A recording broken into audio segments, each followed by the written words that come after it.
കലങ്ങി മറിഞ്ഞൊഴുകി വരുന്ന യോർദാന്റെ മുമ്പിൽ ഭയപ്പെട്ട് വിറങ്ങലിച്ച് നിൽക്കുവാനല്ല ദൈവം തമ്പുരാൻ എന്നെ നിങ്ങളെ വിളിച്ചിരിക്കുന്നത്.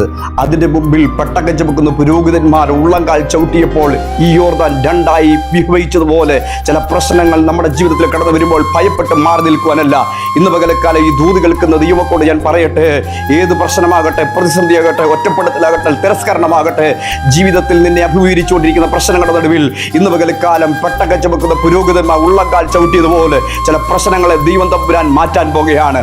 വിശ്വസിക്കുന്നവരുടെ മേൽ വ്യാപരിക്കുന്ന ദൈവശക്തി ചില ഭവനങ്ങൾക്കകത്ത് ഇന്ന് പകലക്കാലം വെളിപ്പെടാൻ പോകുകയാണ്. പ്രാർത്ഥനയാൽ ഇന്ന് പകലക്കാലം ദൈവശക്തിയാലും ദൈവത്തിന്റെ വചനത്താലും ചില വിഷയങ്ങളെ തമ്പുരാൻ ഇന്ന് മാറ്റിമറിക്കാൻ പോകുകയാണ്. വിശ്വാസത്തോടു കൂടി ഇന്ന് പകലക്കാലം ഈ ദൂത് ഏറ്റെടുക്കുന്നുവെങ്കിൽ ഒരു ദൈവപ്രവൃത്തി നിന്റെ ജീവിതത്തിനകത്ത്, നിന്റെ കുടുംബത്തിനകത്ത്, തലമുറയ്ക്കുള്ളിൽ ഇന്ന് പകലക്കാലം അതിന്റെ പ്രവൃത്തി ദൈവം ചെയ്യാൻ പോകുകയാണ്. വിശ്വസിക്കുന്നവർ ഇന്ന് പകലക്കാലം ദൈവത്തെ മഹത്വപ്പെടുത്തിക്കാട്ടെ. പ്രശ്നഹരുഷിതമായിരിക്കുന്ന ജീവിതത്തെ നമുക്ക് മുൻപോട്ട് നീക്കുവാൻ കഴിയാത്ത ചില പ്രശ്നങ്ങൾ, നാം അറിയാതെ ചില വിഷയങ്ങൾ നമ്മുടെ ജീവിതത്തെ ഇളക്കി മറിക്കുമ്പോൾ അതിന്റെ മുമ്പിൽ ഇന്ന് പകലക്കാലം വിഷയത്തിന് മുമ്പിൽ നീ പരാജയപ്പെട്ട വ്യക്തിയല്ല, വിഷയത്തിന് മുമ്പിൽ നീ ജയിച്ച വ്യക്തിയാണ്, ജയാളിയായ വ്യക്തിയാണ്. ദൈവത്തിന്റെ വചനം പറയുന്നുണ്ട്, യോർദാനെ നീ പിൻവാങ്ങുന്നത്. ഇന്ന് പകലക്കാലം ചില വിഷയങ്ങൾ നമ്മുടെ മുമ്പിൽ നിന്ന് മാറിപ്പോവുകയാണ്.